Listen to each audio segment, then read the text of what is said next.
show, man. Line up for you guys. It's 12:30 a.m. So I am up. I got the whistle. We ready to rock and roll, man. Appreciate everybody that'll be joining in and checking me out, man. A lot of sports to talk. We're gonna go through some NFL. We'll go through some NBA. We'll talk about some of the buyouts that are going on with some of the players in the league right now. You got Drummond coming out of Cleveland. The Pistons, my beloved Detroit Pistons, finally got rid of that horrible contract and that horrible deal they had with Blake Griffin. Finally got that out of the way and got him gone about his business. He is signed with the Brooklyn Nets now. So, and then we'll also talk about some draft stuff. Draft is getting closer and closer. Dax Prescott got his money. We'll talk about that. We'll talk about how this is the biggest quarterback carousel in like the last 20 years. I mean, I cannot remember a year where this many quarterbacks are going to change teams and going to probably start. Then you got a few guys that, restructure contracts to stay where they are. They could have been cut. You got some guys that have big names that want out. You got some guys with big names that are free agents. They don't have a team right now. So we'll get into all of that and go through all that. All those schools too. It's not schools. I'm sorry. I'm looking at my college basketball notes. We might get to a little college basketball tonight. I'm not sure. But we will talk about my Tar Heels beating the living grand shit out of Duke this past weekend, sweeping them and hopefully knocking them out of the tournament. I don't care. I don't want to hear about the COVID this year. That was last year. This year, you played enough games in college basketball. You got enough in, and Duke just ain't have it. I guess Coach K couldn't buy another Zion or Nike or whoever. So we'll go live here in a second on iHeartRadio and Spreaker.com. And then we'll go from there, guys. We'll talk some sports. J.J. Watt was another interesting player and another interesting name, too, that changed teams and surprised people. I know a lot of people want to call him out because, listen, I'm one guy who says if you're going to present yourself as an athlete a certain way, when you don't follow that sometimes and make other decisions based on, i.e., the money, you can't really be mad at the fans for saying, oh, okay, yeah, dude, you said it was about this. You said that's why I just say always just go for the money. Always go with the money. Try to pair it up with the best position you can to win the championship and make your money. Because at the end of the day, you're going to want to have to get that money if you haven't got it when it's coming to the end of your career. And if you're a guy that goes, oh, I'm looking for a team to be a contender, and then you sign with a team that went 8-8, 9-7 because they were giving you the most guaranteed money, and they play in a very hard division with two other teams that are better than them and possibly a third team that might be better than them, could be the hardest division in all of the NFL. It would be the NFC West. So, you have competition there, and you say that you want to win a championship. You could have took less money, went home, played for a team that's been in the two most recent NFC conference championship games, one on the road and one at home, who you could have went to a team that just won the Super Bowl by signing a 43-year-old quarterback, bringing in his mojo, his skill set, his brain, his experience, his arm, his talent level, and winning the Super Bowl. You could have went and played on that defensive line for a defense that's coached probably by the best defensive coordinator in football, and would have used you very sparingly in September and October. It'd have been an easy offseason for you. It would have been an easy camp for you. They wouldn't have put you through the gauntlet at camp. You're a veteran. You probably wouldn't even practice most days. Work out. Get yourself ready. Get yourself ready for mid-November to the end of the season when we need those big pass rushes. We need those big sacks. We need those big plays. We need those things that help veteran teams get over the hump in the Super Bowl or in the AFC or NFC conference championship game or divisional round. If you're a good enough team, you shouldn't be a wild card. Not unless you have like 10 or 11 wins. That's different. You're 8-8 or 9-7 wild card. You start off on the road. So, J.J. Watt, big mistake. And I got some numbers and some stats and stuff too that I'll throw out there where I kind of look at J.J. Watt and I say, God, it almost reminds me. I'll save it for the show. I'll save it for the live. I'm already going, man. I'm not even live on radio. I'm just live on my social media right now. So let's get set up, man. Let's go ahead and let me check and see if Spreaker's ready. Yep, Spreaker's ready. iHeartRadio's ready. So we are live and 3. Hold on, let me test something real quick. All right, cool. Just need to make sure that's going to queue up right when I hit the button. I'm still learning all this technical stuff, and so you guys got to deal with me a little bit. Or bear with me, not deal with me, bear with me. All right, we're going live right now. And 3, 2, 1.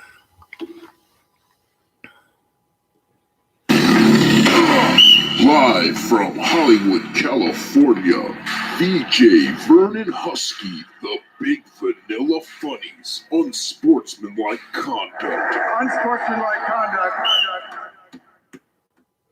For dental cleaning, only touch the cloth, don't touch my baby's skin. What up? What up? What up? What up? What up? What up? What up? What up? I love that J right there, man. VJ's Unsportsmanlike Conduct. I am your host, VJ Vernon Husky, the Big Vanilla Funny. VJ, right? That's because he always thinks he is. Mr. 8515, the Big Vanilla Shaq, the Creamy Kobe, the Blue Eye Barkley, the Big Vanilla Color Card, because I got to deal them joints out. Because sometimes in sports, you got to play the color card. And there's always a guy that needs to deal them out. And when you need your Big Vanilla Vegas dealer, I am that guy, man. Great show for you guys tonight. I want to appreciate it. I want to thank everybody for joining in live right now on Spreaker.com, and we'll be podcasting later on iHeartRadio. Everybody that's on my YouTube channel live right now, and everybody that is on my Instagram live right now. And Miss B Moore, Miss Nicety is already in the building, one of my faithful listeners and one of my faithful supporters and fans. So I appreciate it. Got a nice show for y'all tonight, mama. We'll talk NFL. We'll get into some of the quarterback carousel. This is the biggest quarterback carousel or quarterback offseason I think we've seen in the last 20 years. It could easily be 20 years that we've seen this type of talk from the draft, from free agents, from trades, from guys wanting out, guys restructuring their deals to stay, guys asking to be traded, guys asking to be unceremoniously released. Let me go find my own team. You guys obviously don't want me. I think I can go get some money. Think I made myself some money. You already kind of signed this other guy. Let me go and spread my wings and fly like an eagle. This is one of the best quarterback off seasons we've ever seen in the NFL. And we'll get a lot into that. We'll talk some NBA. We're going to talk about some of these buyouts that are going on right now. My beloved Detroit Pistons, I'm so happy they finally got rid of fake Frosted Blake, softest Frosted Flake cereal that you leave in the milk way too long. I'm so glad he's gone. Jeff Van Gundy set our franchise back 5 to 7 years by trading for fake Frosted Blake Griffin. I've been telling y'all what kind of player he was and what he truly was all the way back to Oklahoma in the Sweet 16 game against the Tar Heels. Or the Elite Eight game. I think it might have been the Elite Eight game against the Tar Heels. And people thought he was good enough to beat that Tar Heel team by himself. He's a dunker. He's an average jump shooter. He's an average defender. He's an average passer. He's an average rebounder. He never averaged over 8 boards a game. With those kind of hops, that's not a dude that's trying to be in the post, be in the paint, deboing, getting boards, playing hard. That's a finesse guy. If you never played with Chris Paul, he'd be out of the league. If Blake Griffin never played with Chris Paul, he'd be out of the league right now. He was Clarence Weatherspoon at best. But everybody gets excited over dunks and highlights and videos online and memes. And now all of a sudden, come on, with the Nets, you could have signed with anybody. Your team is not going to not win or win a championship today, 2021, March 9th going forward. Your team's not going to win nor lose because you have or don't have frosted fake Blake Griffin. So he's gone signed with the Nets. You got Drummond in Cleveland. Are they going to buy him out? They're trying to work a trade. There's some other guys we'll throw out there and talk about too. I think that really want out. And I think teams should make deals to get guys out and get them to maybe where they want to be, or at least put them on a contender if they put their time in. There are a lot of guys right now asking to get out, trying to go win, but it's like you haven't even done anything. You haven't even put in that type of legacy where people would say, oh, Gary Payton, yeah, it's cool he signed with the Lakers because he put in his time. He got to the finals. He ran into Jordan. He put in his time in Seattle with Rain Man and Nate McMillan and Sam Perkins and Detlef Schrempf and Aaron McKee. Come on, I remember that squad. And Eddie Johnson. I remember that squad back in the day. He put his time in. Couldn't get over the home. Couldn't get a ring. All right, no problem. I'll go to L.A. Same with Karl Malone. You put in that much time in Salt Lake City. You run into Jordan back-to-back years. If not for Jordan, him and Stockton would probably have a ring. If not for Michael Jordan. They ran into him twice back-to-back. 97, 98. No dice. No chip. But at the end of his career, you don't mind if he goes to try to get a ring. He put his time in somewhere. You got guys that have played 4 or 5 years in the league, and I want to go somewhere and win. And everybody want to win, dog. Everybody wants to win, but everybody can't win. There's only one champion in every sport, every single year, every single season. That's not changed in sports. There's only one champion. Only one team can win. You want to win so bad, help your team get better, make your team win. Yes, I know there's some bad organizations. I know there's some bad GMs. I know there's some bad VPs of operations. I know there's some bad head coaches. I know there's some bad play callers. I get all of that. I know there's receivers that drop the ball and it'll make a quarterback's percentage drop. I know some running backs that don't have a good line and it makes their yards per carry drop. I get all of that. But real G's, real champions, real legends, real icons, they work with what's with them. And they get them to play better. All front office got to make a move or two, yeah. But I can win with this. But just give me that guy, and I will win. We'll win with what we have here. Not trade 4 guys for one guy. Nah, hell no. So we got a lot to talk about, a lot to cover, man. The first thing I want to start off with, and I'll start my opening rant this way, is I think I am turned into the guy who says, if you feel like your quarterback is your guy, regardless of a bad season, I think you should stick with your guy. And I think a lot of times, and we're seeing it right now, and the first quarterback I want to go to and team I want to talk about is the Philadelphia Eagles. Now, I like Jalen Hurts. I've put it out there plenty of times. I like them at Alabama. Some of my kind of, I guess, Tua unlike or dislove for Tua and Tagovailoa down with my beloved Miami Dolphins is the simple fact that I really didn't like the fact that Jalen Hurts got hurt after winning a national championship. And then when he comes back, he loses his job. It's like, but I was hurt. But all he does is this transfer to Oklahoma, and then he takes Oklahoma right to the college playoff. Win their conference championship game, and go to the college playoff. He's legit. Philly is fine. But they did just draft Carson Wentz like 4 years ago. It's like 4 or 5 years. They just drafted Carson Wentz. Think about it. Wentz and Goff, 1, 2, both gone to different teams. Both gone to different teams. And remember, there were LA Ram fans saying we should have took Wentz. We should have took Wentz. It's funny how the league will turn when the quarterback is scrambling on a national TV game and diving in the end zone to make a play for his team when they're up, when their record is 11-2. He's a front runner probably for the MVP, and just 2 guys who can't tackle him up high get there a little late. But simultaneously, they hit his legs, crack his knee, tear his ACL, and he is never the same QB again. That team that he's on that goes 11-2 goes on to win the Super Bowl with Nick Foles, who can't win nowhere else, who can't do nothing. Chicago's looking for another quarterback right now. Who was their quarterback this past year? Trubisky and Foles. Foles with the Jacksonville got paid. What did he do there? Nothing. Foles is like Ryan Fitzpatrick, although Foles had the luxury of playing with Philly for that year to win that Super Bowl. But he's Ryan Fitzpatrick without the Super Bowl. Play for a bunch of different teams. You're never really going to win with him. You're not going to win a championship with Nick Foles. Well, you did, but he didn't play the whole season. Carson got you through the first 13 and a half games. 12 and a half games, or 13 and a half games. Yes, you were 11-2. He got you through the first 13 and a half games, 11-2. You guys are on a roll. You can't screw that up. And Philly did it. They went and won the Super Bowl. They already have divorced that quarterback. They already have fired that head coach. Where you turn to the NBA, and I like Rick Carlisle, but that championship with the Mavs is a long time ago. It's a decade ago. And he still has his job, and they can't get out of the first round. And in most years, they don't make the playoffs. And they're in trouble now because Porzingis is soft. You got to kind of reset this thing. You got to get Luka some help. Or Luka's going to fade. He's going to fade. He's going to be a guy who can just put up stats. Got to get that kid some help.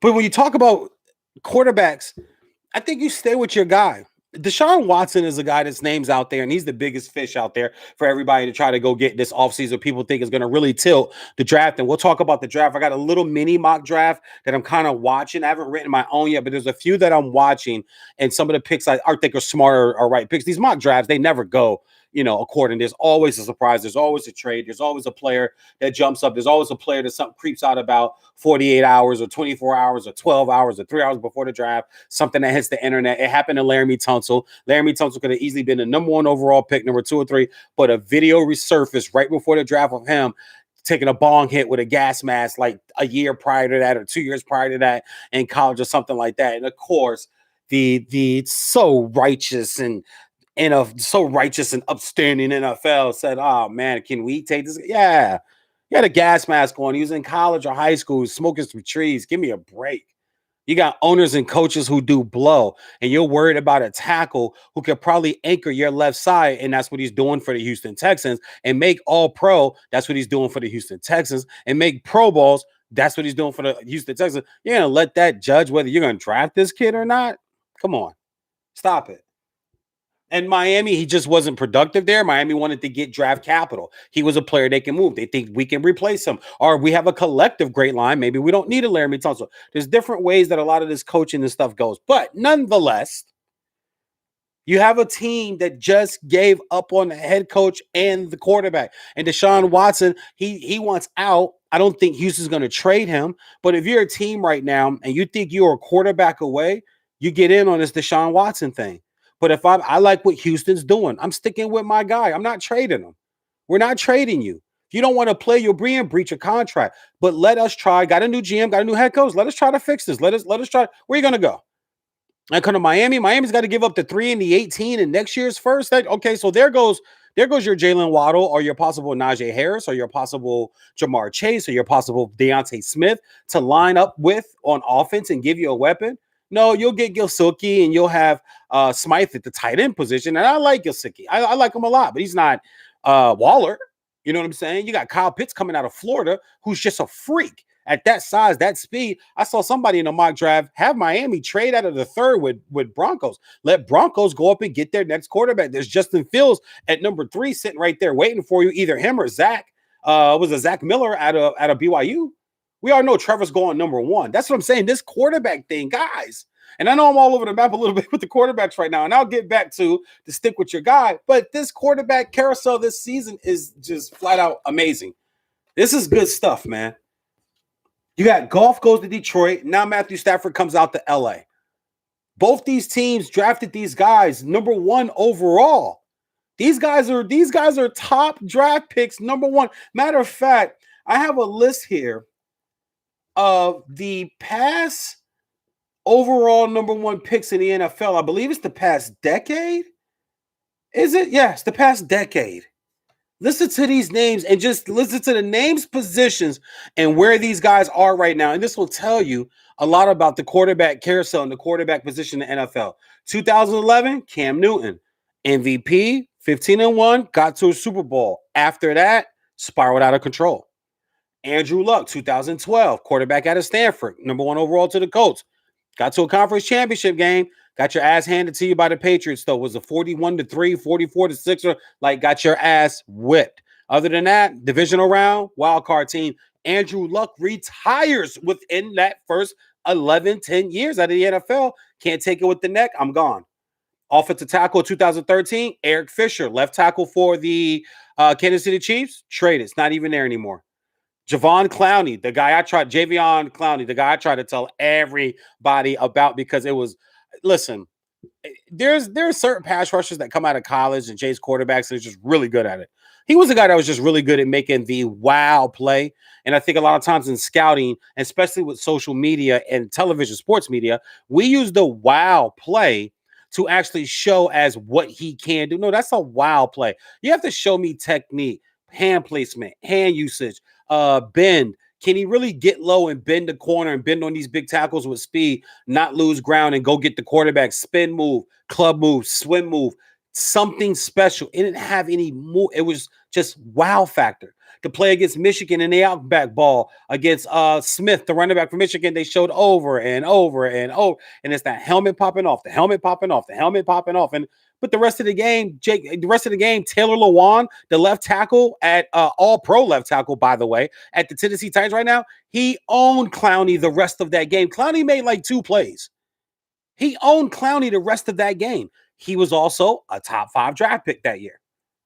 2015, Jameis Winston, we don't even know if he's even going to play with the Saints. Tampa moved on to Tom Brady and won the Super Bowl. Jared Goff, just spoke about him. He's on to Detroit. Could you imagine I live in Los Angeles. Could you imagine living in Los Angeles and then being traded to Detroit? Just lifestyle-wise. Can you imagine living in Los Angeles and then being traded to the Detroit Lions. Let me see. There's somebody else. What's up, Chef Man Andrew Point here? I'm sorry. I'm just reading some of the messages, guys, that I do have. I always want to make sure I give shout outs to everybody that does join the live feeds on my social media. So what's up to the chef and what's up to Be More Miss Nicely over there on IG? Appreciate you guys. 2017, Myles Garrett. That's worked out. 2018, Baker Mayfield. That's worked out, but we're still within 4 or 5 years. 2019, Kyler Murray. 2020, Joe Burrow. And 2021 is going to be Trevor Lawrence. The last, if Trevor Lawrence is drafted, which we probably know he was, since 2015, that would make 7 quarterbacks taken in the draft. And the first, excuse me, 6. 6 of the last 7 years, a quarterback was taken number 1 overall. The league is starting to see and realize you have to have a quarterback to have any shot. To have any shot. That's why Dak can pull his power move and get his deal for $40 million a year, which people said he wouldn't get from Dallas. He's not going to get it. He's not going to get that money. He's not worth that money. Listen, man, the quarterback position, you better get your guy. You better pay your guy. That's why I say stick with your guy. Dallas did it. Stick with your guy. I know Pittsburgh has restructured Big Ben's contract, and Big Ben has agreed to it. That's your guy. What are you going to do if you're Pittsburgh? What are you going to go get? Who are you going to go draft? If I were to pull up a mock draft, who do people have them taking? Not a quarterback. But what are you going to do? You might as well just let Big Ben ride it out. Where are you going to go? Stick with your guy. Unless you see a guy you could go get that could be your man and that could win you some football games. Change your franchise around. That's what Miami is hoping Tua is. I think there's people in Miami on the staff and Miami in the front office, and just like the fan base, I think there's a lot of people that think he can do it, and I think there's a lot of people that have a question mark. He's that guy. It's like, man, he looks so great at Alabama. Yeah, so did Matt Jones. We'll see how that ends up. Matt Jones has now shot himself into the first round because he gets the handoff and throw to Najee Harris out of the backfield, and he got the throw to Devontae Smith all season long. When you're at Alabama, we have that much talent. I said this about Tua. This was my main thing about Tua. We have that type of talent. Everybody's open. Everybody's always open. You remember Ken Dorsey in Miami? Are you kidding me? Willis McGahee, Clinton Portis, Willis McGahee, Andre Johnson, Jeremy Shockey. Of course you look Santana Moss. Like, of course you look great. Everybody, you look at all that talent. Look at all those weapons. Everybody's open. All you have to do is just put the ball in the vicinity. But it is not hard when your talent is so great that you don't even have to read a defense all the way through. Your talent will overplay whatever the defense is showing you. That's mind-boggling that there's teams that are that good in college football on offense. And quarterbacks, even if the scheme is right for the defense, even if they do it right, the talent's going to win. This receiver's going to beat that. It don't matter. And all you got to do is put it in an area. They'll go get it. And then after the catch, they're going to make a play. Najee Harris is probably the best back in the nation this year, but out of the backfield. He was the best back in the nation out of the backfield. So not only do you get the hand off to him, you can actually now play action to him because he's one of the best running backs on the ground in the nation. But now you play action to him and then sneak him into the flats. God, I have to tackle this guy running the ball. Now I got to cover him in the flat, but I got to watch out because I have these young tight ends and this freshman receiver, and I got Devontae Smith here. And listen, Jalen Waddle got hurt. If he has Jalen Waddle on the opposite side, oh my Lord, they'd have scored 60 points in the national championship game. Devontae Smith got hurt, went out of the game. Jalen Waddle came in and played hurt. Shows you a little bit of heart too. Think it was not a smart move, but shows you a little heart also. So quarterbacks is the way to go. You stick with your guy. Kyler Murray is going to be and he's going to be there as long as Cliff Kingsbury is going to be in Arizona. We've already seen Joe Burrow blow his ACL. We'll see him bounce back, I believe. Jared Goff has already been traded. Jameis Winston's already been let go. Andrew Luck is retired, and Cam Newton is a free agent. That's what the quarterbacks have looked like in the last 10 years in the NFL draft. Alex Smith asked to be released. There's a guy you can get. Chicago looks like a front runner to me because of his relationship with Nagy and knowing the system. But you do get a veteran. You do get a guy that came back from almost having his leg amputated. They almost were like, yeah, we might got to cut this. The infection that he was getting. And I mean, just what a story. And then to come back and play like that. But then Heineke comes out and plays well in a playoff game for them and plays well in his spot duty, gets himself a deal. And after that playoff game against the Buccaneers, I said that kid made him some money. If anything, he made himself a little money. Somebody's going to look at that film and go, you know what? We can do some things with this kid. We can do some things with this guy. Let's go get him. And they're going to pay him. And they did. And Alex Smith said, hey, you don't want me here. That's fine. I don't want to be here. Let me go somewhere else. He's going to sign somewhere. He's not going to be a free agent. We all know Deshaun Watson. He had the Russell Wilson fiasco going on up there. God, I don't want to keep repeating myself, but it's just when I come on air, especially after a week or two of being off, so much happens that I've been warning people about it, telling people about. I have been beating the drum on Russell Wilson's divaness and just the kind of way he goes about his business, the kind of way he carries himself or sees himself. He sees himself as like the guy that's the reason why they're Super Bowl champions. And we all know that that's not the case. Because when you lost that defense and players started leaving and players started retiring and players started getting hurt and having retired, Cam Chancellor had to retire because of the neck, just because all the big hits. Dude, your defense carried you. Yes, you're good. Yes, you can make some deep throw balls that look beautiful, and you've made Tyler Lockett look like a superstar. Or has Tyler Lockett helped you? Because he's a great route runner. He's got great hands. He's never hurt. He's fast. He's smart, and he knows how to get open. And if you just run around, play hero ball, that's what I call it. It's hero ball. But he's allowed to do it. But when Mike Vick did it, oh, God, he got to learn to stay in the pocket. Nobody ever has said Russell Wilson has to learn to stay in the pocket. He's the black quarterback that's not unapologetic. So he's accepted by white sports fans and white sports media. That's how it goes, people. Whether people want to admit it or not, that's the truth. The truth is when you are not unapologetically black, you are loved and beloved a lot more as a black quarterback or a black athlete, period, by the media, i.e. Tiger Woods.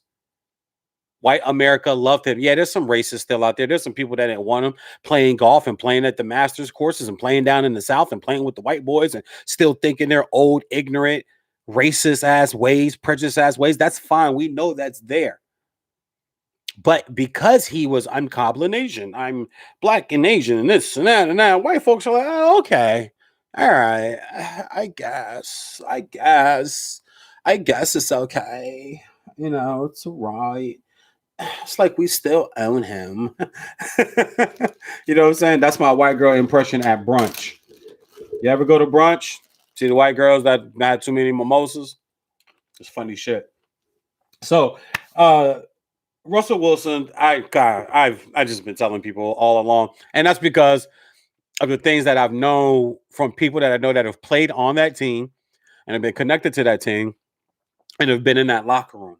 And it's nothing that I'll ever put out on radio because it's a friend of mine, and I trust my sources and I trust the things that I'm told by this gentleman. And ever since then, I'm like, yeah, he just seemed like he just came off as, you know.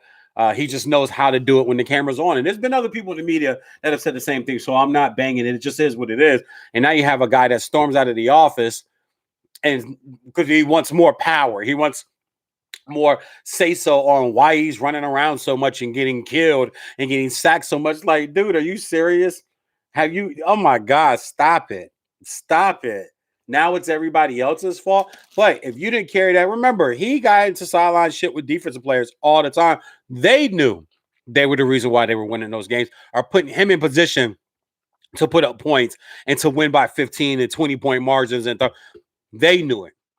And if they are bold enough to blow up on him on the sideline where they feel like he's blaming the defense in some subliminal way, yeah. If your teammates know.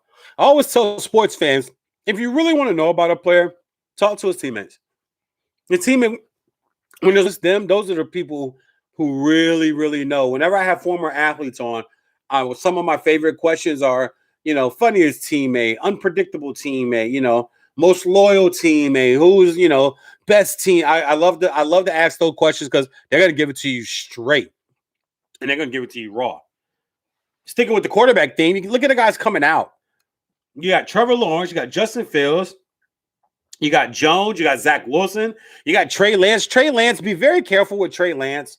And I do always support the black quarterback as much as I possibly can. But at the end of the day, as a sports radio journalist, I have to be as impartial as I possibly can for the broader sense of the topics that I talk about. There's always going to be my love for Kobe. There's always going to be my love for my teams. There's always going to be my love for Charles Woodson and saying he's the best defensive back that football's ever produced. All around defensive back, not corner, not saying no. He was the best defensive back that football has ever produced. And he showed it at every level his entire career from day one all the way to first ballot Hall of Famer. So, I mean, come on. It goes without saying. Didn't sneak under the radar. Wasn't not highly recruited and fought all the way. No. Junior year in high school, Mr. Ohio. Senior year, Mr. Ohio.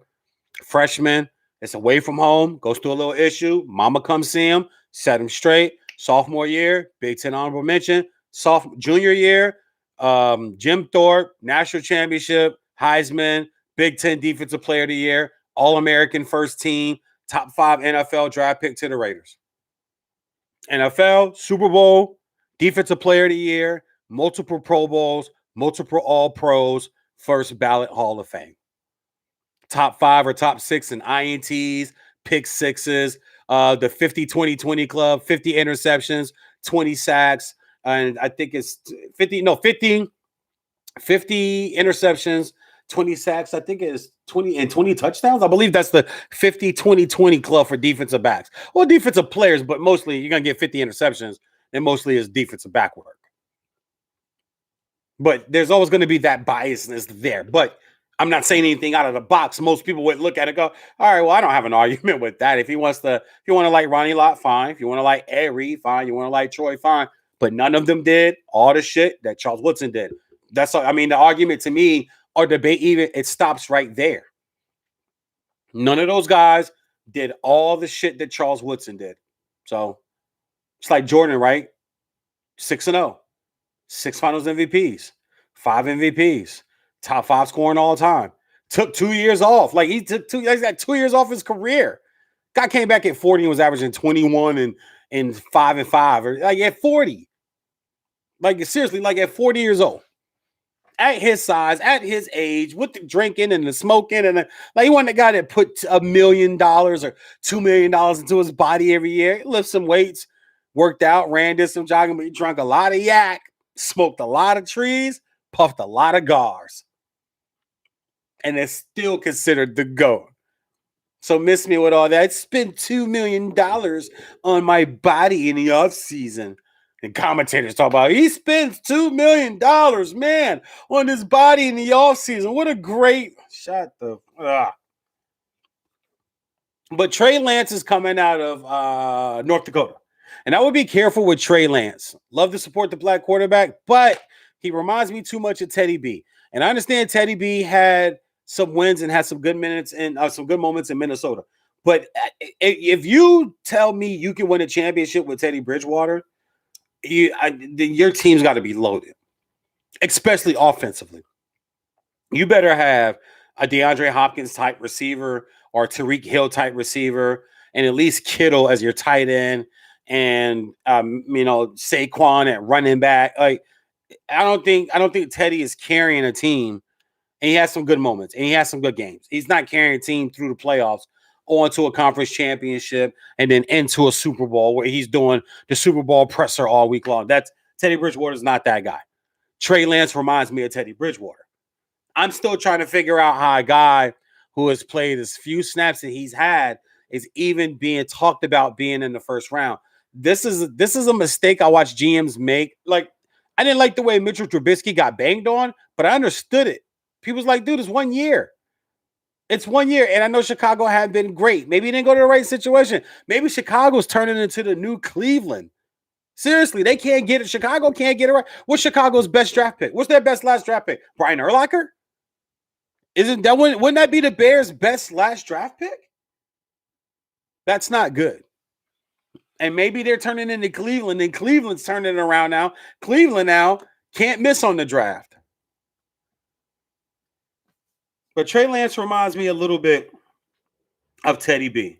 Dak got paid, and I'm glad Dak got paid because it was time for Dak to get paid. $40 million a year, $126 guaranteed. That's going to make $75 million next year alone. Jerry Jones completely screwed this up.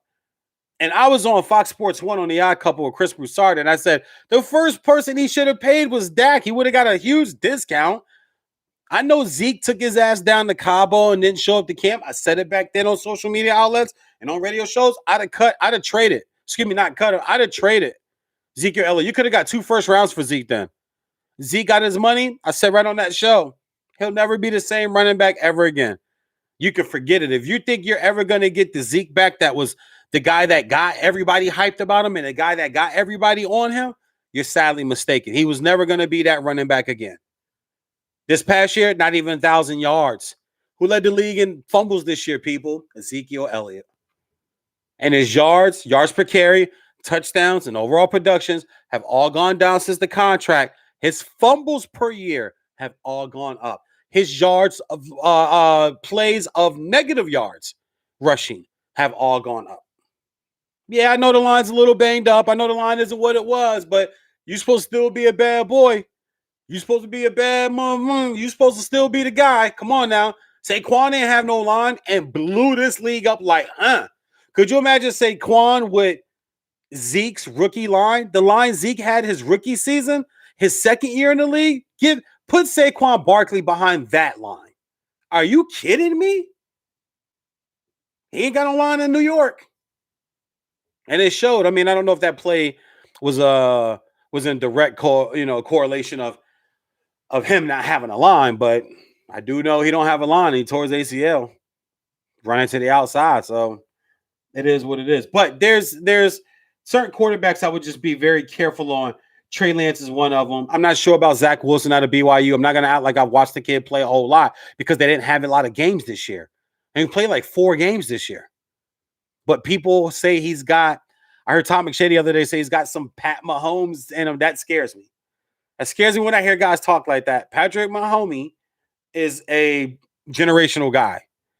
You notice we only get generational guys like once every 15, 16, 17 years in sports.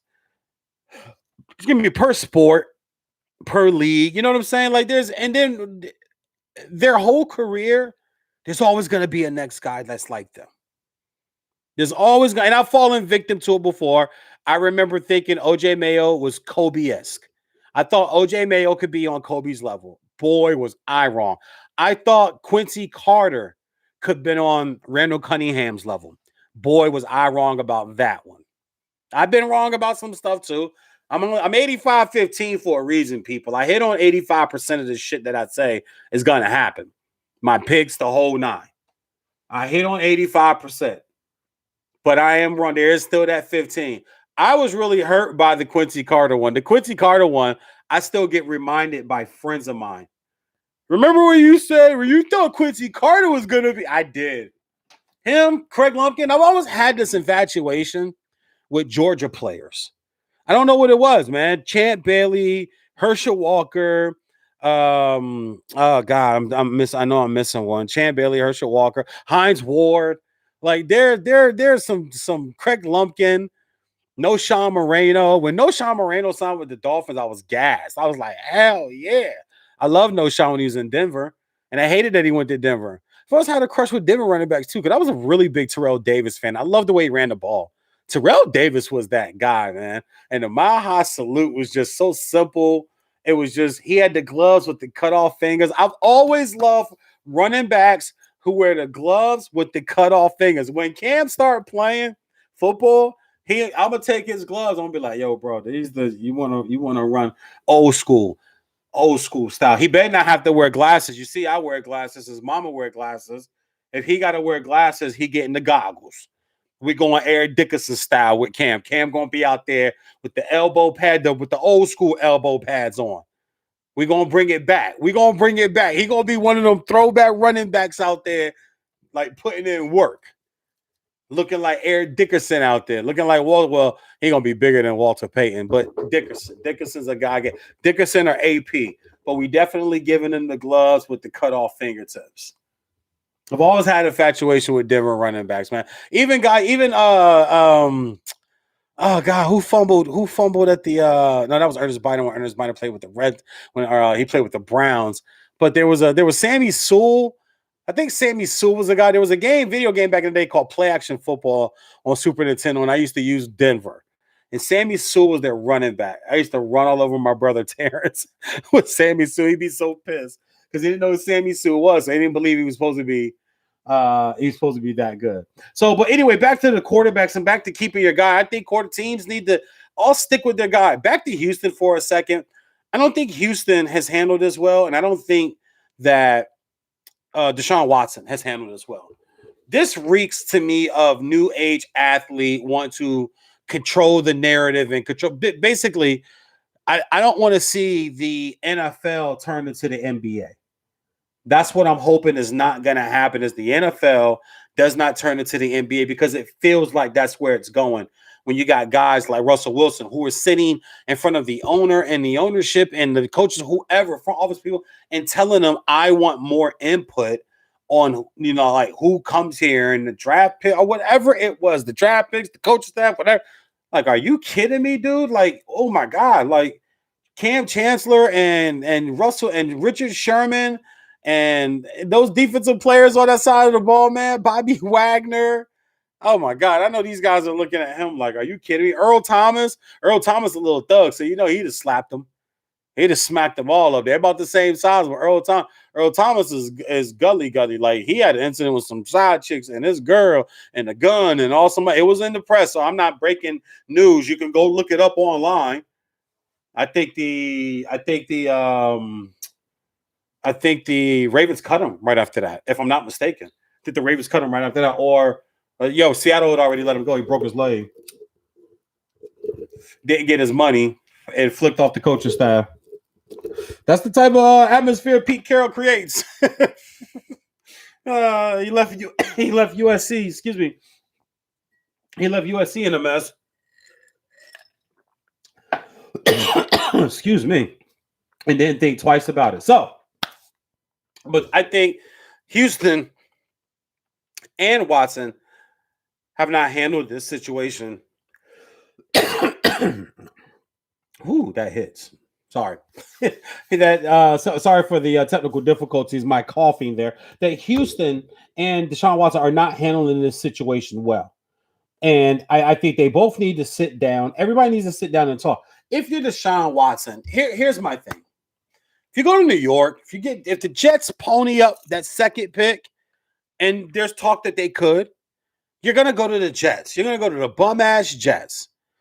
Who's your line? Your receiver? They have a really good young defense that's coming along. They really do. New coaching staff. New York media will eat you up. I know you could go there and be a big star and do all your commercials, and you can even film stuff there and be in movies, and you can do all types of things. You can be in an Adam Sandler movie. He loves the Jets. You can be in an Adam Sandler movie. You could be in a Kevin James movie. They love the Jets. But you're still going to play for the bum-ass Jets, and I'm not sure that that's something that you want. If you're Miami and you're looking to make the trade, I just don't like giving up $318 this year and next year's first. You're handicapping yourself unless you are going to kill it in free agency. At the receiver position, Miami still needs a number one. I like Devontae Parker. He's not a number one. He may not be a number two, especially with some of the mock drafts I'm seeing where they have the Dolphins trading out of that third, sliding down a little bit and taking Pitts. And taking, I think it's Pitts out of Kyle Pitts out of Florida, who just had a monster year. He had 43 catches, 770, and 12 touchdowns. He literally carried that offense. He is a monster. 6'5", 6'6", 240, 245. Like, he's a monster. He's Waller.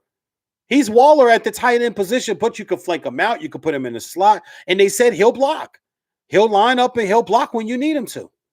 And you got to block at this point when you're that good a receiver. Because if they have to take you off the field to put in extra blockers, they know they're not throwing to you. You're on the sideline.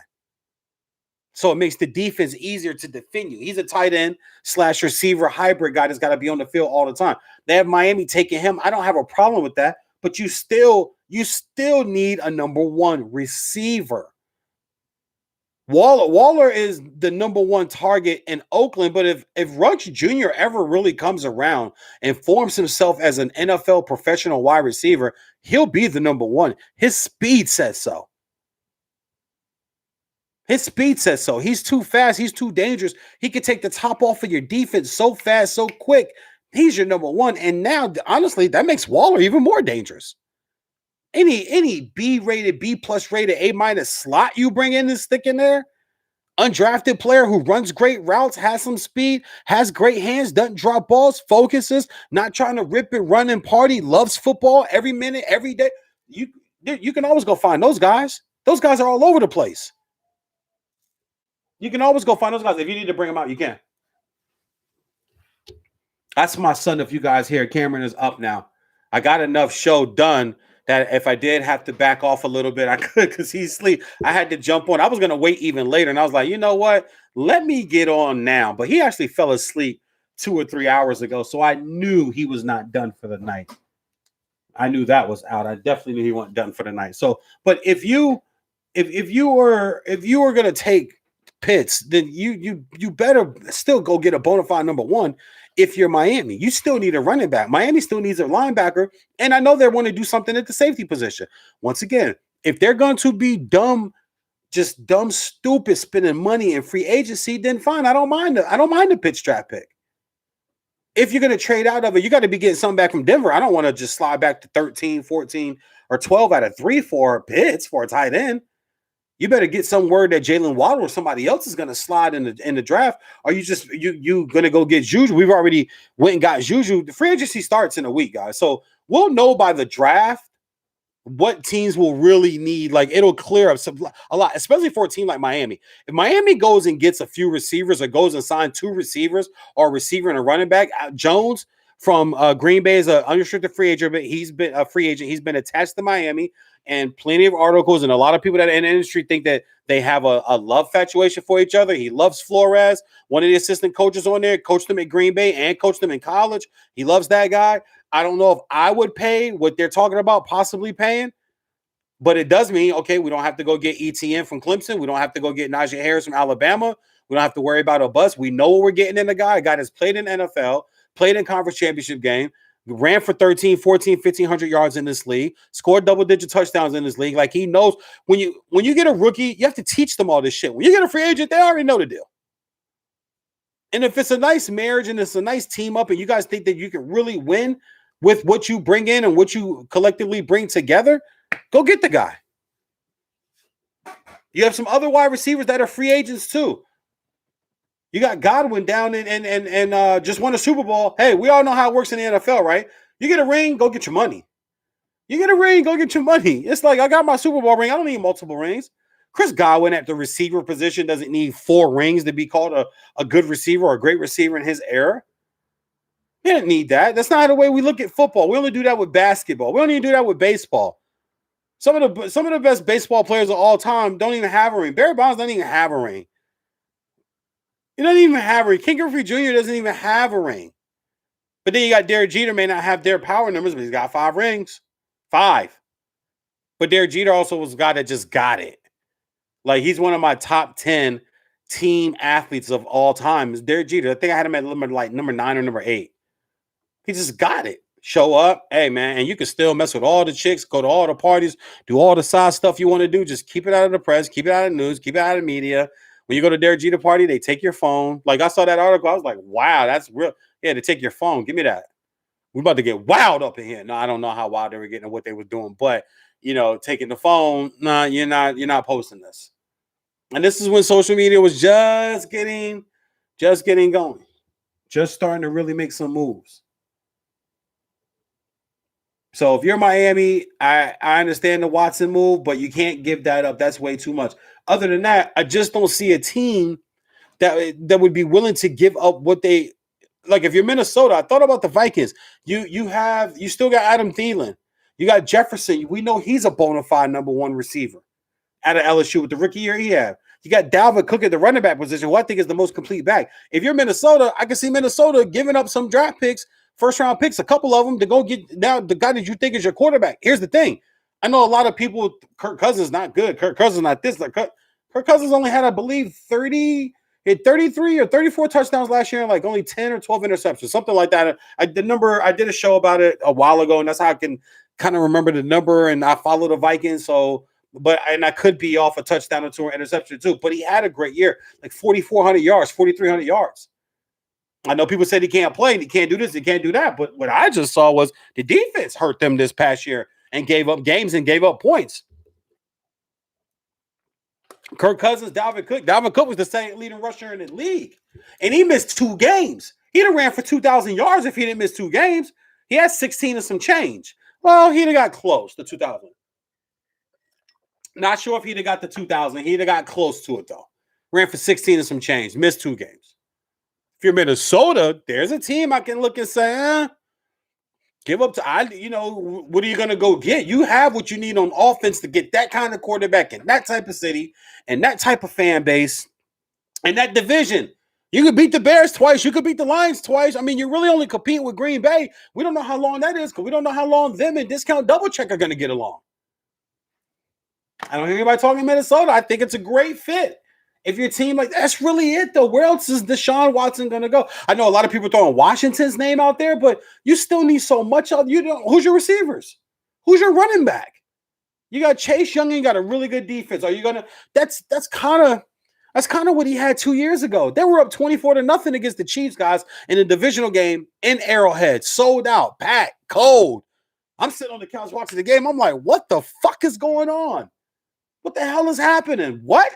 D. Watts? I love Deshaun Watson. Deshaun Watson made me money at Clemson. Deshaun Watson put up a combined of over almost 1,000 yards on Alabama in back-to-back years. All those defensive stars, they get drafted in the first, second, third round in the NFL. He whooped their ass 2 years in a row, stat-wise. And then drove his team and threw the game-winning touchdown with like 2 seconds, a second left on the clock. Like, D. Watts is that dude. But what do you got to give up for him? Can your team sustain what you would have to give up for Deshaun Watson?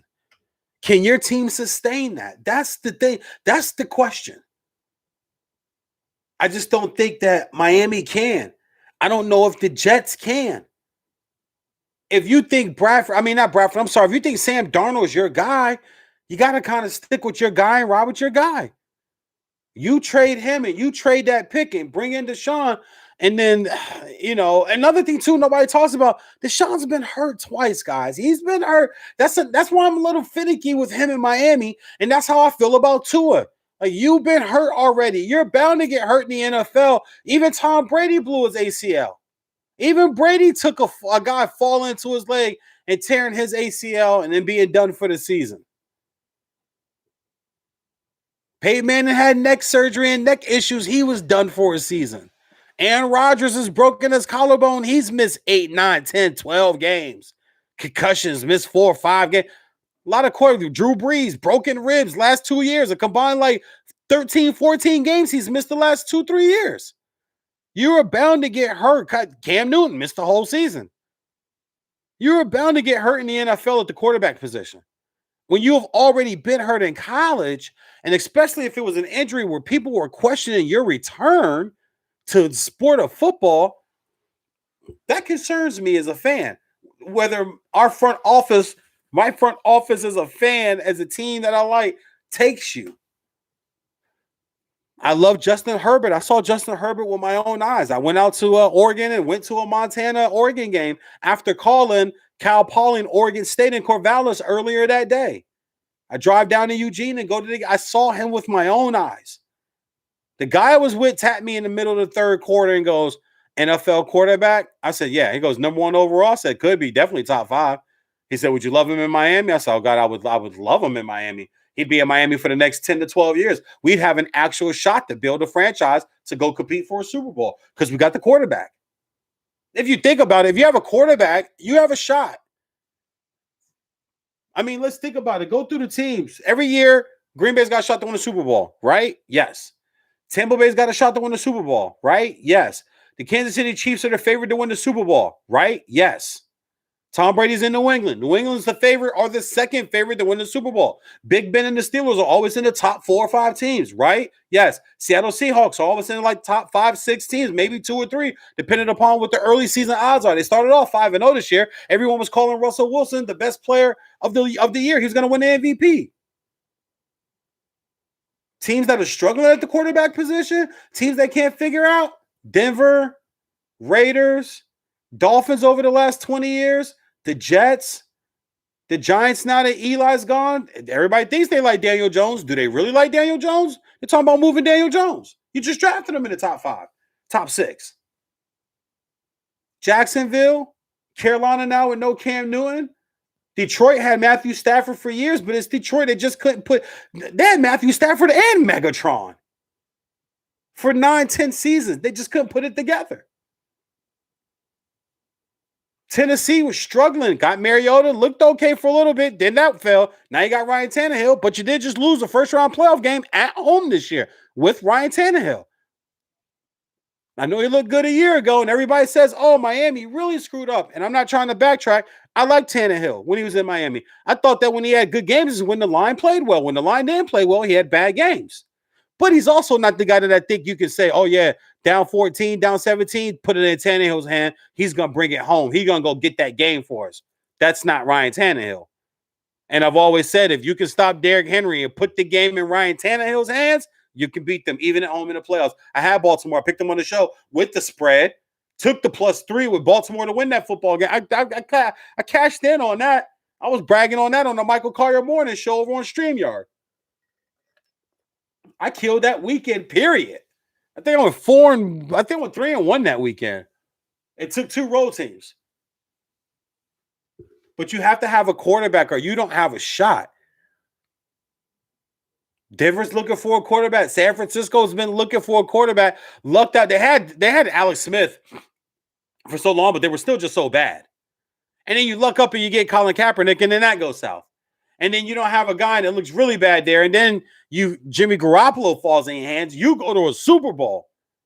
Then Jimmy gets hurt, and now you're struggling back. Again, they're thinking of releasing or trying to trade Jimmy Garoppolo, moving up in the draft, and possibly taking, guess what? Another quarterback. You got to have a QB. And Deshaun Watson right now is the guy that's out there that wants out. And I just think it's maybe everybody keeps naming a lot of teams. I see 3 teams. The Dolphins, if they want to give up all that capital.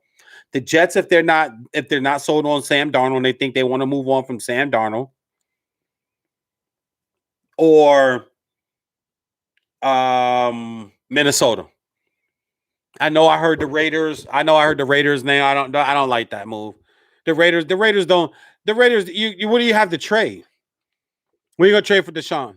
You'd have to give up probably Carr and Mariota. They're probably going to want both their quarterbacks. And then your first round picks, you're still building that team. You're still trying to build that defense and put that defense together. That defense was horrible. That defense was putrid this year. You still got to build that defense. So you still need draft capital to do that. You don't have a shitload of money. I know Vegas is bomb, and I know the Death Star Mothership Stadium looks dope as hell, all blacked out there. I get it. But at the end of the day, you still have to figure out a way financially and draft capital to build a defense. Free agency, something's got to change on that side of the ball. You can't give away those picks to get Deshaun. Now, got a running game, got Waller, got Ruggs. It looks a lot similar, in my opinion, to Minnesota, but Minnesota also plays in an easier division. I already mentioned they could beat the Lions twice. They could beat the Bears twice. They could split with the Packers. And you come down to the Raiders and you come out to the AFC West, you still have to play Kansas City twice. You still got to play the Chargers twice. And the Chargers got Justin Herbert. They're going to be better. It's messed up they fire Anthony Lynn the way they did, but, is what it is. And we know what that is. You still got Kansas City twice, got to play the Chargers twice, got to play the Broncos twice. Say the Broncos move up in the draft and they get a quarterback. You got Jerry Jeudy. You got running backs. You got a young defense. They were in a lot of games this year. They didn't get blown out, get their ass kicked. They don't have a quarterback. Once again, you have a quarterback, you don't have a shot. Say they move up. I saw in one mock draft, Denver moves up to the number 3 spot. They take Justin Fields out of Ohio State Buckeyes, which I would not really mind. It'd be like, that guy's got good football acumen, big, 6'3", 210, big body, can run, can scramble, fits Denver. You know what I'm saying? It's going to be rugged. It's going to be cold there. Played in that in Ohio State. So that's not going to be anything new to him. He's been in cold. He's been in inclement weather. but he can run around, he can make plays, and he's got a number one receiver already. You give him Jerry Jr., he's got a tight end. He's got a tight end. They got a great young tight end there. So you have some pieces there. If Denver jumps up there, so now you're playing Denver twice too. Your division just got harder, and you just gave up draft capital to get Deshaun Watson, and now you can't build your defense that was already bad, and now you have to chase. Now, here it is. Now you play Deshaun Fields twice, Justin Herbert twice, and Patrick Mahomes, league MVP, Super Bowl champion twice, with Andy Reid as the head coach. That's daunting. That is daunting. Kansas City is going to be the front runner again. So those are the only teams that I would see, and I know some people have mentioned the Raiders.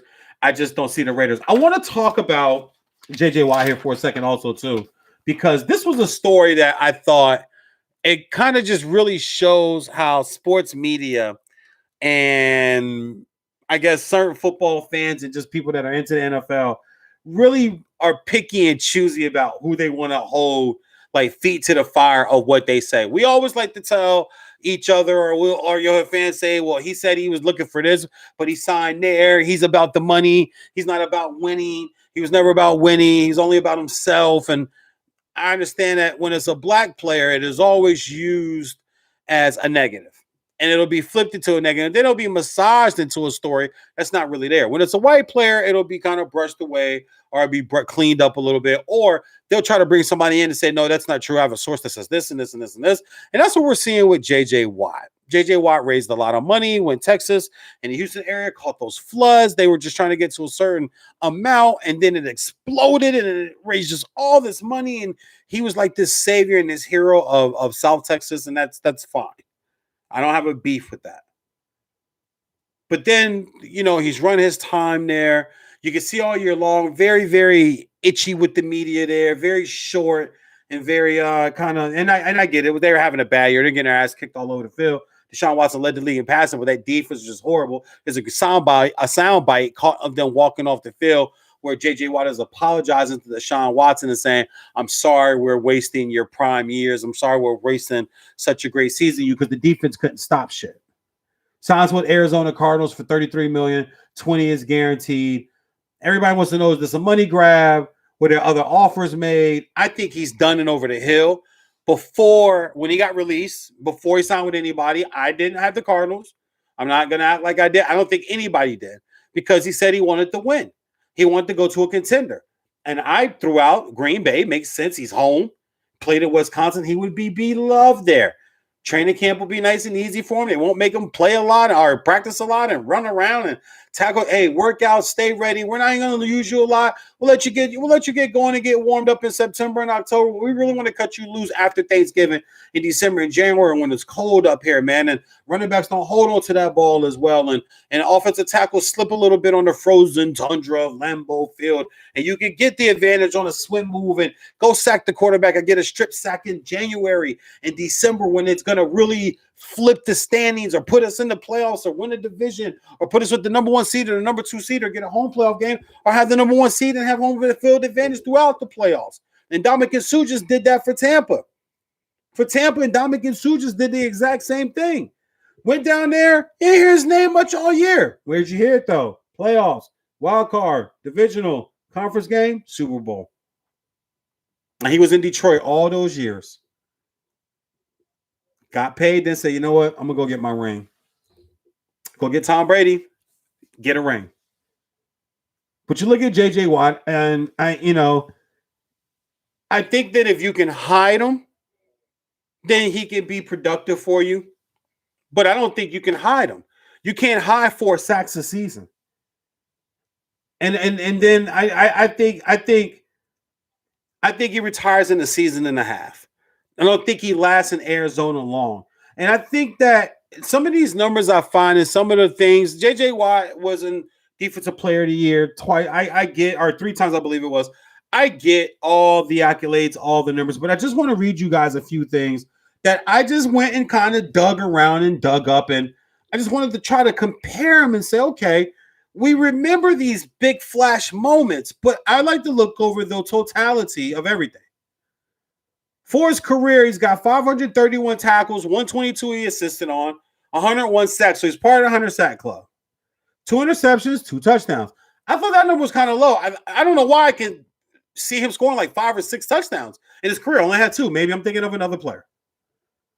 Out of 101 sacks, he had 74 and a half of them from 2011 to 2015. In 2014 and 2015 alone, those 2 years, he had 20 plus sacks in 2 seasons.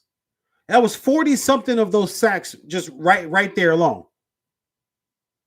It's 41 of those 74 and a half from 2014, 15 and 2016. From 2016 to 2020, he had 26 and a half sacks. Let me say that again. From 2016 to 2020, he had 26 and a half sacks. That's 5 sacks a year in the last 4 seasons. That's 5 sacks a year.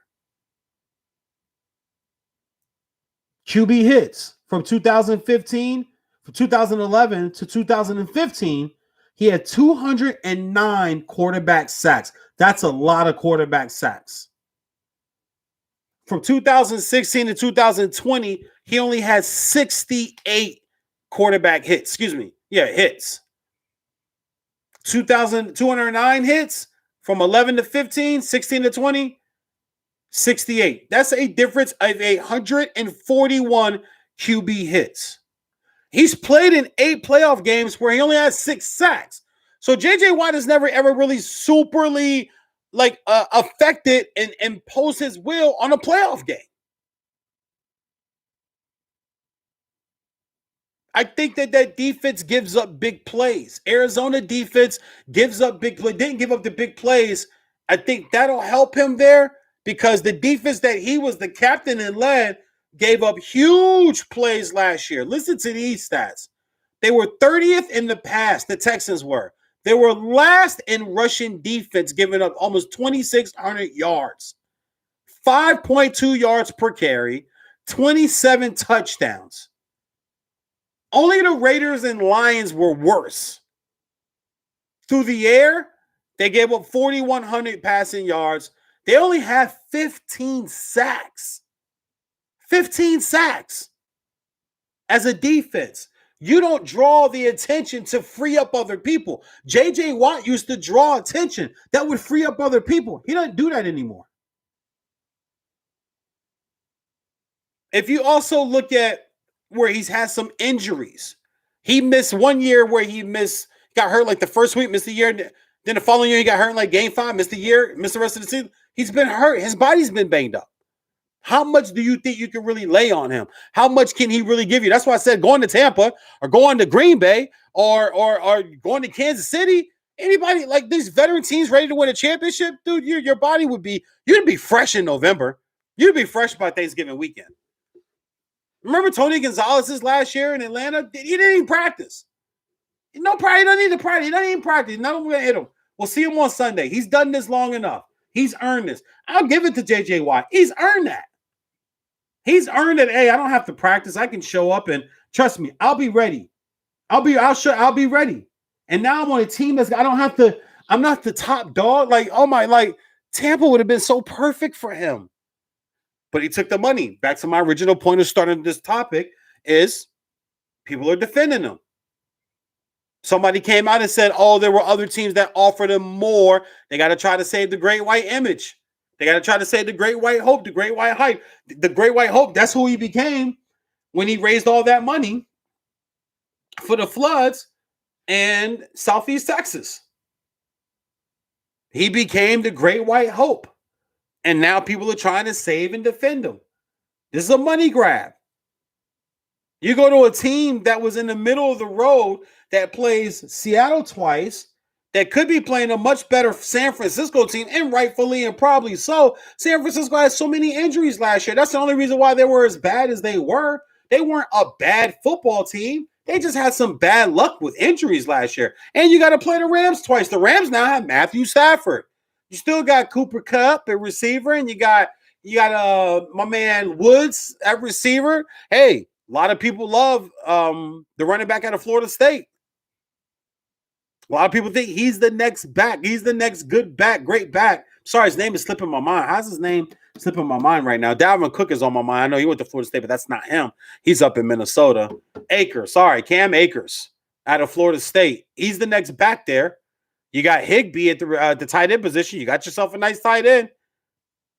So you got to play them twice.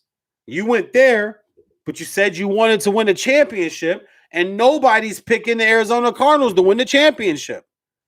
But I guess it was okay because it's J.J. Watt. And the great white hype and hope players get to do that. But I just don't think that he's going to be that productive for them. Like I said, AP Defensive Player of the Year 3 times in the league.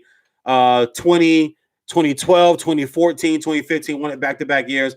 5-time Pro Bowl, 5-time All-Pro. And you know what? And I thought about that too. Got to be in the league 9 years, 10 years. Only All-Pro 5 times in Pro Bowl. But he did miss 2 years for injury, so I guess that does balance that out. But I see him as Cameron Wake in Miami in his kind of last 2 years. And Miami, after he got that extension and got that deal, he had one really good year where he could still get to the quarterback.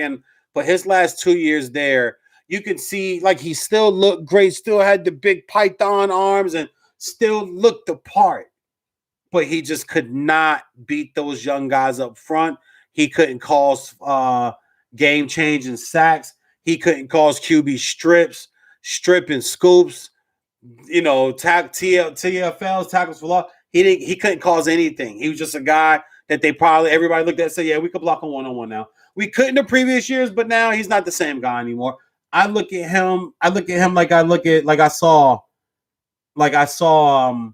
Cameron Wake, and I think J.J. Watt is easily a 4-sack guy this year. 5 if he's lucky. I don't think it gets any better than that. But once again, an example of how you can somehow say you want something and then not follow through, and it's okay. But when some other players do it, they're selfish and they only care about themselves. And you had a former anonymous assistant come out and say that he is selfish. He only cares about him stats. And he was the reason why they weren't that good, because he would go off and just do his own thing. And he just cared about getting his numbers and getting his stats. So before we wrap up, man, I want to talk a little bit about the NBA. Just really quick, the All-Star game, stop it. Stop this AAU pick 'em. I got next shit. Go back to East and West. What are we doing? NBA? What's going on? I didn't mind the way they did the shootout and all of that. Have it all on Sunday. That's fine. To be honest with you, that part I was like, all right, have the dunk contest at halftime. We don't need 5 and 6 guys in the dunk contest. It's not that popular anymore anyway. And all the best guys don't want to do it anymore because they all following pudding pop LeBron. When Shaq said, these guys are pudding pops. When I was young, somebody said criticism right to me. I took it. I went and worked on him. These dudes today, pudding pops. Barbecue chicken, pudding pops. Led by the biggest pudding pop of them all, the king, LeBron James. That's me saying that at the end. That's not Shaq. But, I mean, it's true. These guys are pudding pops, man. So do the dunk contest at halftime like you did. Do the 3-point shootout on the skills during the pre-show. Get it all in one day. I wasn't mad at that. But the game itself, this pick 'em, and then no Durant, no Embiid, no Simmons, no Booker. It's like 5 All-Stars missing. And the game was entertaining for about 25 minutes. About 25, 30 minutes. Watching Steph just bomb away is always entertaining. Watching LeBron trying to go for MVP and then starting off 2 of 7, then not playing in the second half to say, I sat the second half because his fan base, he sat the second half. The minute I saw the starting lineup in the second half, I said, no, LeBron on the court. Oh, okay. He's not getting that MVP, so he's got to prepare for this and plan this. All right, 2 for 7 is not looking good. Giannis is going off. Steph is going off. I'm a sit, so it just kind of makes me look better, than actually playing out there, even missing more shots, having my shooting percentage be even worse. I mean, trust me, he's super calculated. If you don't think so and know about it, people, you're not paying attention.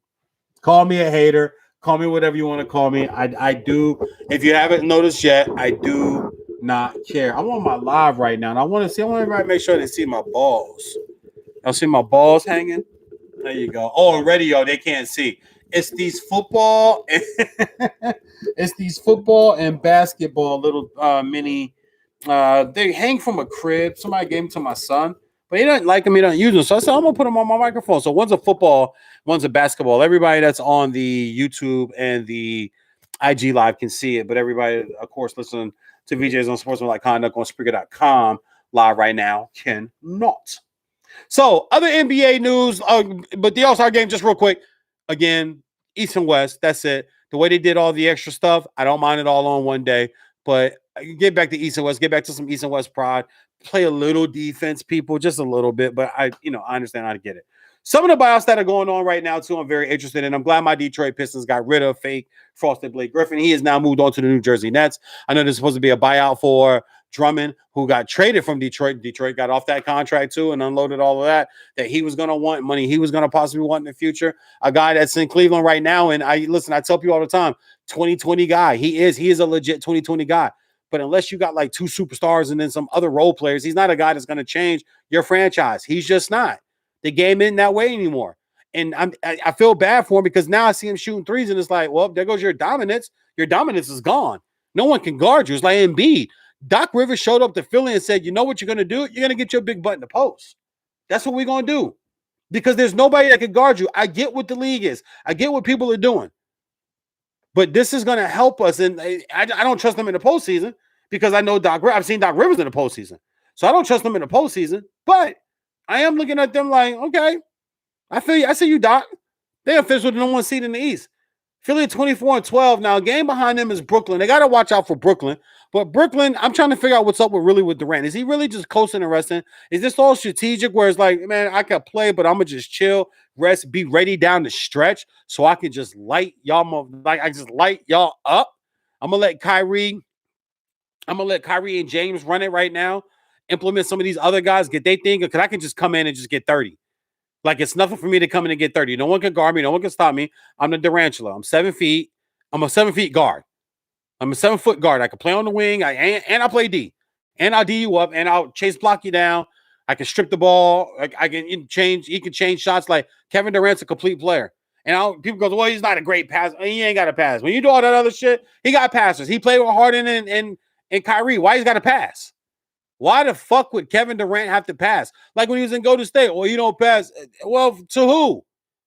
You got Clay, you got Steph. Now, when you get the ball, go get yours. Because when Steph get the ball, he going to get his. And when Mama call him Clay, I'm going to call him Clay.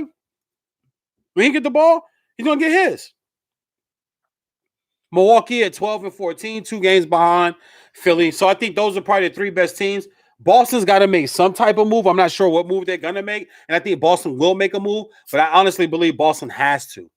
Boston has to make a move. They got to bring in another player. And they're already talking like they want Brad Stevens. They want Brad Stevens' head on a stick in Boston. The New York Knicks are 19-18, sitting at the 4 seed, at the 5 seed. Now we know they have this new format, 7 through 10. Or have a play-in tournament to get in, and that would be Charlotte, Toronto, Chicago, and Indiana. And then, of course, the bottom dwellers in the East: Atlanta, Washington, Cleveland, Orlando, and my beloved Pistons. That's fine with my Pistons. I'm not mad. People can make jokes and talk shit all they want to. That's cool. I could take it, but I'd much rather see my team in the basement for a few years, building. Luck up with a top pick or a number 1 pick, or luck up with a free agent and a free agent signing, or a trade to a star and get that city back going again and get that sport back going again, because Detroit needs it right now. The Lions some shit, the Pistons some shit, the Tigers some shit, the Red Wings some shit. That city needs it bad right now. And they've had their glory days. Over to the Western Conference, Utah is still at the top seed right now, 27-9, 2.5 games over Phoenix. 3.5 over the Lakers. The Lakers are half a game in front of LA. This whole thing with the Lakers, Phoenix, Utah, and Clippers right now, this thing is it's super tight. 6 and up is super tight. Portland is only 5.5 games out of first. Now I don't think they'll catch first, but they're 2 games behind the Lakers for the 3rd seed. It's all going to depend on what happens with AD comes back. And I still think that no Rondo, no Dwight, and no JaVale, the lack of size and athleticism and defensive presence and changing and blocking of shots and lob ability, you're down to Montrezl Harrell. If he twists an ankle or pulls a groin or a hamstring, it's, oh my God, they're in super trouble. They're super trouble. Schroeder, oh, I don't know why LA radio keeps trying to really pump this guy up. He is so average, it's not even funny. He is not Rondo. He will not play one series the way Rondo played in the playoff series last year in the bubble and for the Mickey Mouse Bubblegum Championship. He won't play one series that well. Wesley Matthews, no thank you. Already been in Dallas, Portland, and then back to Dallas, I believe it was. No, thank you. That over Danny Green, a guy that's won championships. You got Caldwell Pope. Pope, he's having shooting horrific troubles right now. Early in the season, looked good. Now it's just kind of like, this is what he is, though. This is why Detroit let him go. Detroit drafted him in the first round. He was SEC Player of the Year coming out of college. But he's an average, middle of the road 3-point shooter. They're great on defense, the Lakers are, and Vogel has brought that. Vogel has brought that defensive mindset and that defensive playability. So the 6, 7, 8, and 10 would be the Spurs, the Mavs, the Warriors, and Memphis. They're going to fight out for those last two spots. The bottom dwellers, the New Orleans Pelicans at 15 and 21. How? How are the Pelicans 15 and 21? How? You have Lonzo. You have Hart. You have Ingram. You have Zion. You have JJ. Like, how in the hell is Van Gundy that bad of a coach? Is Gundy that bad? OKC expected. Sacramento was supposed to be a little different, but Sacramento, the game's different. Darian Fox, you had Tariq Hill. Like, you're trying all these guards. You got Buddy Hield there. Buddy Hield's banging down threes. You're still 14 and 22. Houston, 11 and 23. You want to get rid of Harden? Yeah, all right. Have fun. Minnesota, number 1 overall pick. Townsend. I know Townsend. I call Anthony Towns because he's going through some stuff. I get that. I do. D'Angelo's there, though. 7 and 29. Yikes. That's ugly. That's bad. So if we go back to the West, we look at Utah. Utah's playing well. Utah's in first place. Best record in the league. Playing very well. It's all about Quinn Snyder, man. That coach. Guys, coaching trees matter. Coaching trees matter. You know what coaching tree he comes off of? Larry Brown. That's why they look like the Pistons of 04. We got a star, but Donovan Mitchell is he upper echelon superstar? No. Star? Yeah. Superstar? No. Pistons has star. Like, Rasheed was a star player. He was probably by the time he got there, but Rasheed was a star player. So was Chauncey Billups at a point. He was a star player. Rip Hamilton, lottery pick, star player. They were star players. People try to say, they didn't have any stars. Yeah, they did. They had 3 of them. They had 3. They didn't have any super stars. They had stars. And I think that's why Utah's playing so well and looks so well, is because they just play as a team and they got stars. Hey, children out there, hey, you don't have to score. Just be Gobert. $200+ million max contract to block shots and play defense. Not a bad gig. Phoenix Suns, I know they're not playing a full 82. At the beginning of the year, I said they would win 50, and now I have to adjust that because they're not playing those games. So I say they win 45. They're already at 24 and 11. I think they get another 20 to 24 wins before the year's over, I believe. Well, shit, that would put them almost close to 50 games. So, I would say 42. They'll win 42 or 41 games this year. The Phoenix Suns will, and they look great. They really do. It's not even about Devin Booker. Listen, they beat the Lakers last week, and Devin Booker got ejected. And they beat the Lakers, and the Lakers still have LeBron on the court. Man, everybody else but AD. The Lakers we've talked about already. The Clippers are still so hard to figure out because even at 24 and 14, you still feel like you haven't seen the best Clippers team. I haven't seen the best. I haven't seen them play their best just yet. Even all the way back to last year. I haven't seen the best Clippers team yet. And I think we keep feeling that when we do, or if we do, they're a championship type team. Portland, 21-14, 5 out of first place. What more can you say about Damian Lillard? No McCullough, no Nurkic, and just doesn't cry and complain and piss and moan and want to get traded and want to get out of here. And we need this guy and that guy and that guy.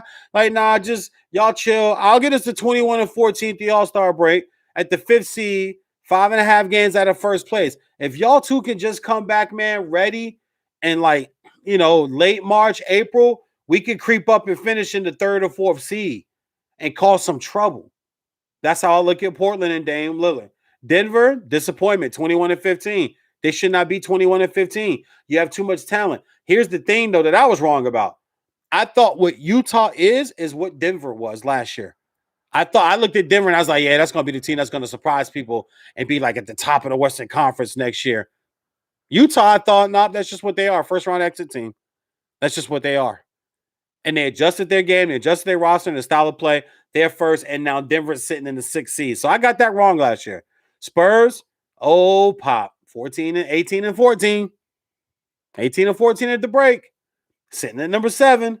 7 out of first. Game and a half behind 6. They're a game and a half. They're a game out of 6. They're a game and a half out of 5th seed. The Spurs are. Somebody name me 3 San Antonio Spurs right now without looking it up. Exactly. Popovich has done it again. Dallas Mavericks starting to turn it on a little bit. We're 4 games under 500. Gone on a little winning streak. Got the 18-16 at the break. But they got to figure out what they're going to do with Porzingis, and they got to figure out how to get more talent around Luka because he is legit. Steph Curry is holding on to number 9 with the Warriors at 19-18. They lost some real nail biters and some tough losses going into the All-Star break. That might doom them. But once again, they're missing Clay again this year. They're missing Clay again. 2 years in a row, they've missed Clay now. So it's wild.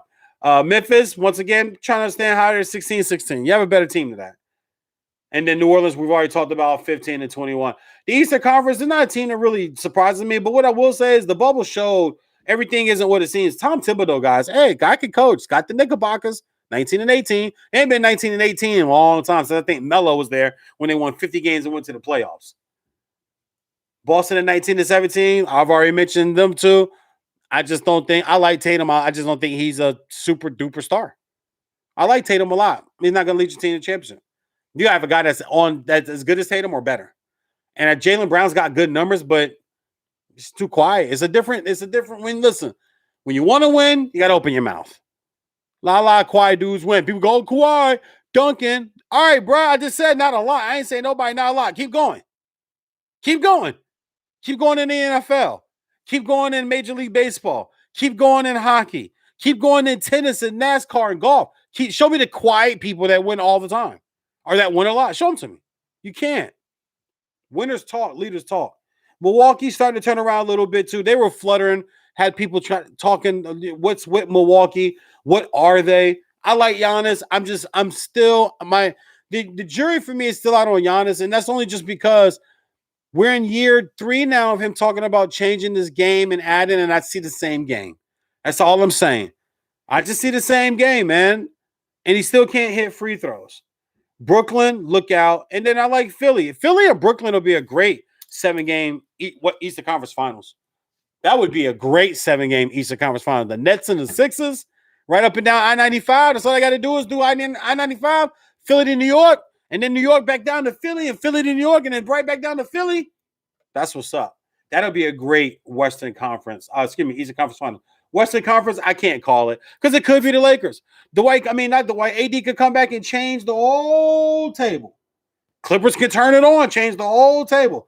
Utah can keep going and they're not going to win the first round, win. Oh, they're not going to win the second round, win. Oh, they're not going to win the conference final. And you can be looking at the Jazz in the finals. I'm old enough to say I've seen it happen before. I've seen the Jazz make the finals when people didn't think that the Jazz were going to make the finals. You got Phoenix. I don't think Phoenix is a championship team. But the Clippers, the Lakers, or Utah is going to be in the Western Conference Finals. I don't think Phoenix will be there. I just picked them to win a lot of games because I like their team and I like what they have and what they've done on the court. But I don't think that they're a championship team. And I like Philly and I like Brooklyn and the Eastern Conference Finals. Boston's, can make some noise and so can Milwaukee, but I have to see it. And I think once Brooklyn's whole, God, Kevin Durant, Kyrie, You don't have a guys that could get you 20 or 30 or even 40.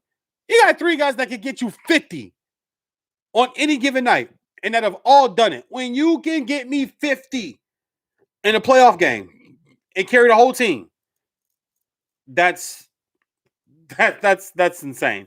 That's unheard of, man. So some of these other buyouts that I think that will happen, that I would like to see happen. One particular, I would like to see Houston get PJ Tucker out of there, buy PJ out, let PJ go play where he wants to play. Let him just go sign with somebody else. PJ Tucker, he's giving Houston his all. Defensively, offensively, as a leader, image, off the court, in public, in society, charity. He's given his all. He's given enough to you guys in Houston. Houston should let him go and should let him get to another team where he can win. Everybody, especially here in LA, thinks the Lakers are going to get everybody. So that's always fun. Now they're going to make a play for Drummond, but also to another NBA news that I think is much worthy. Robert Covington of the Portland Trailblazers with the Middle Tennessee State. He is the only HBCU graduate in the NBA. That's got to change. We got to figure out how to start to get these kids to these HBCUs and start building our HBCU sports programs up. We got to figure this out real fast. It's bad, man. It really is. We're giving a lot of money and we're getting a lot of exposure to these other big colleges. They ain't for us. They ain't for our people. We need to start bringing it home, man. I'm going to wrap up tonight's show. I don't want to keep going on long, man. I feel like we got some good talking. I haven't been on in about a week or so. Got a lot going on. I told you guys we are revamping the show, and I'm working on my reel to get the networks because I'm trying to do something a little different with my wife. Got another family member on his way and showing up. So times have changed. Recap today's show or tonight's show. Stick with your quarterback. I think that is super important in building camaraderie within your team. Love to see that dad got paid.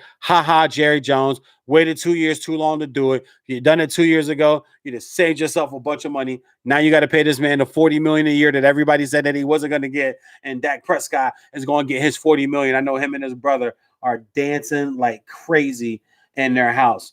Some of the quarterback changes we've seen: Wentz to the Colts, Goff to the Lions, Matthew Stafford to the Rams. Alex Smith is asked to be released. Cam Newton's a free agent. Deshaun Watson wants out. Russell Wilson wants out. And then the rookies you got coming in. You got Trevor Lawrence. You got Justin Fields. You got Matt Jones. You got Zach Wilson. You got Trey Lance. Big Ben has restructured his contract to make it more friendly to get some help and help out that team in Pittsburgh and stay in Pittsburgh and stay, I think he wants to retire Steeler. I just think that the thought of him wearing another uniform or going somewhere else and playing, I don't think that's what he wants to do at all. So that's a recap on today's show, man. We'll talk a lot about quarterbacks. I'll come back on probably later this week or maybe this weekend, and we'll get some more NBA, NFL talking. Let some things kind of materialize a little bit and open up. It's been a slow sports week and a half, honestly. I mean, with the NBA on break right now from All-Star Weekend, it's really hard to grab a lot of stuff. But, we talk some good football, and we'll get some more, man. I want to thank everybody. I appreciate everybody listening live on Spreaker.com, Veejay's Unsportsmanlike Conduct. I love you guys, man. Y'all stay blessed, and I'll see you around. Don't forget to catch us on the iHeartRadio app also. Go over to the iHeartRadio app. Go to the search box. Put in Veejay's Unsportsmanlike Conduct. Our channel over there. Come up in every episode, all 357. Are we at 357? 357 episodes. Wow. Wow. Yay, us. 350 episodes are all on there. You guys can all go and see them and check them out and just relive and see if I'm bullshitting. Do I be really telling it like it is and giving y'all the business on the picks or not? So wrap up tonight, man. Appreciate everybody on my YouTube. Appreciate everybody on my IG over there. Still see people are jumping in. Miss Carla Blackerberry. Oh shit. Miss Blackerberry. Let me wave to Miss Blackerberry. That's like the episode on Martin when Jerome was like, nah, this is Blacker Jack. See, Blacker Jack is 22. This is not Blacker Jack. This is Blacker Jack when they was partying at Club Shiznick when he was trying to still get Pam. All right, man. I'm out, guys. Veejay's Unsportsmanlike Conduct, Spreaker.com. Appreciate everybody joining the live, man, on my YouTube. I appreciate all the support, guys. Y'all stay blessed, man. We'll see you next time.